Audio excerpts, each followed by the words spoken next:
Either I've found the cheapest 4K mirrorless camera, or I've just spent a lot of money on nothing. Today, let's take a look at my new camera, the Nikon Z30. Able to shoot in 4K with a flip out screen, and let's have a little look at what it can do. Today is going to be my first real chance to try this camera out. I've had a whole week off of work and I haven't really been able to shoot with it so far whatsoever. So today we've come to lovely Green Park in London and we're going to see what this camera can do. Nikon mirrorless camera. This one was released in 2022. It's kind of Nikon's answer to Sony's mirrorless cameras, the ZV series. So what does it have? It's got a 1-inch sensor, so probably comparable to your manhood. We've got 21 megapixel quality.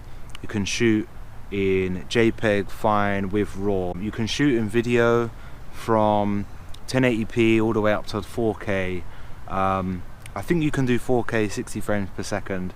One of the things you do hear about this little camera is that on a full battery it can do about 75 minutes of use for filming, but if you use it with 4K apparently it can overheat after about half an hour. I think if you just want to use it for 1080p, considering I don't think that many people on YouTube watch videos in 4K anyway, and if they are going to watch it, it's probably not going to be from a little camera like this. So if you just want to shoot in 10K, if you just want to shoot in 1080p 10K, then I think it's going to be totally fine. Now I did say I probably found the cheapest mirrorless 4K camera on the market, so let's quickly talk about the price. Now I've been eyeing up this camera since probably the end of 2023, around Christmas time, and now we're in September, at the beginning of September. I finally managed to buy this thing. The start of the year, start of 2024, on a Nikon official website for Europe, it was retailing at about 800 to 839 pounds. Now we're just looking at the price for the basic 16 to 50mm kit lens, this one. And then I watched in spring, we got to about 750 pounds. By the time I wanted to buy this, we're looking at about August. No idea why, but the price went down to an all-time low of 679 pounds. So I'm guessing for you guys that use dollars, probably around $700, which people will say for a camera, oh, it's cheap, it's budget, it's entry level. Look, I had to work a lot to be able to buy this thing, and I bought it brand new, that was the dream for me. I wanted to be able to buy the next camera I was going to use for YouTube videos. I wanted to buy it brand new. I wanted that screen to just be like the Virgin Mary, like never been touched. Then we could just try a steady walk. I'm not sure how it's going to come out. See, the thing with this camera is that there's no in-body stabilization, so it's just down to vibration reduction of the lens. It does have a feature that says it's got electronic VR. I'm not quite sure how it works. Look at this little guy. You're really showing off, aren't you? So that's on our maximum zoom with the kit lens. We're on like 50mm, so we can see him like just near the bottom of the tree really from here, from this kind of distance. So not bad really with the kit lens. Oh, that's something else I need to disagree with.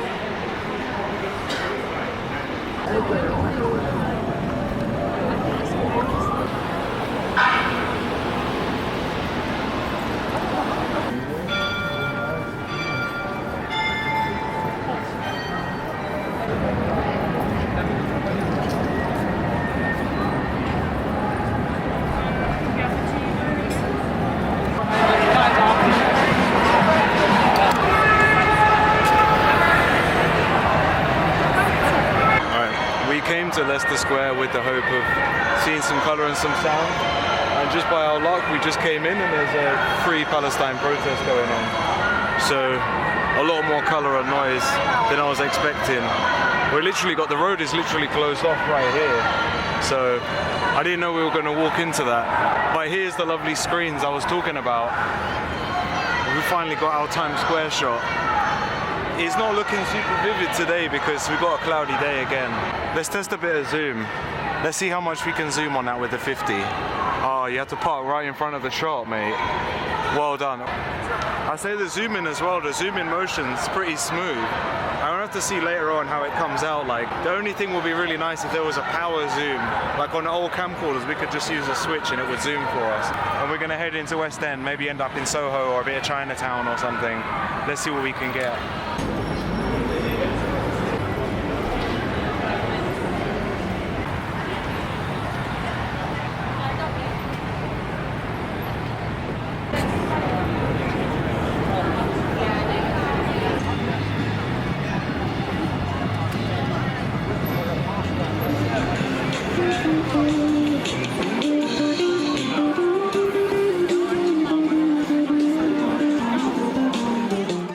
In a part of London, we're in the West End. This area is really well known for the theatres and strange looking people. There's one place people dress the way they want to dress and act the way they want to act in London.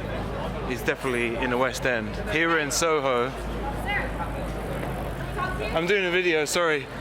Anyway, some random Americans trying to butt into my video. So this part is pretty much just known for like entertainment. I thought we would come here because there's a lot of colours. And one of the only places left in London where you still got like neon signs outside the shops, which is pretty cool. It's died out a lot. I can't see any of them right now. And generally, like, people here just don't give a fuck. Very cool little neighborhood. We do have to be a little bit careful though, because we got 2 cameras.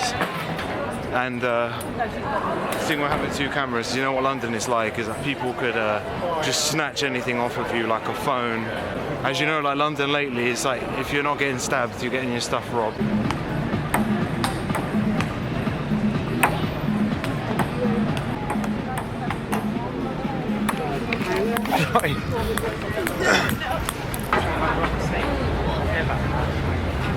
Let's get a bit of audio.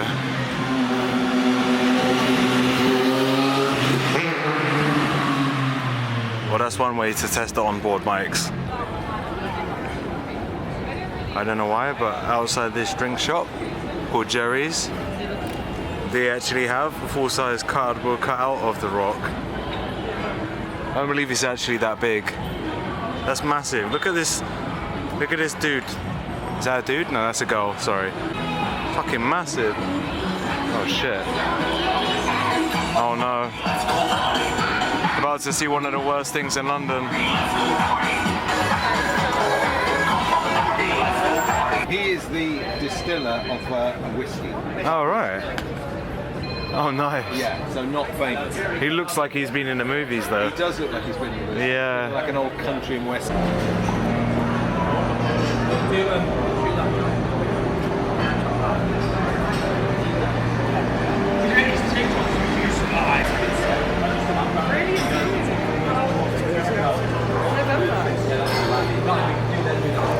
Alright, if you wanted to know if people actually come here for the theatre or not, check out this line. This is the front. Jesus Christ. It goes all the way down there. Holy shit. But yeah, that kind of shows you that it is really fucking popular.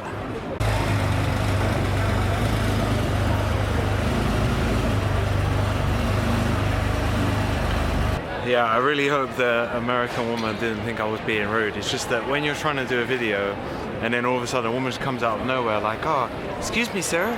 I don't even know why she wanted to talk to me, but I heard her earlier on saying something about they were doing an interview on someone. She wanted to stop me halfway through the video. I don't know what to do. What am I going to do with that clip afterwards? It's one long running clip, so yeah, I don't know. I don't really know what she wanted, but that's London for you. Anyway guys, we tested out this camera today. I hope you've enjoyed the video. Maybe if you're in the market for a cheap mirrorless camera that you can use, not cheap for me anyway, then maybe Nikon Z30 is going to be a good shout. But for the time being, I think we've had enough of our day here in Central. If you didn't like the video already, I tried to make it really helpful for you, so if you could like the video, it would be really helpful. And that's it really. I'm going to enjoy the rest of my day, guys. You guys go do the same. And I will catch you in the next video. Thanks for watching.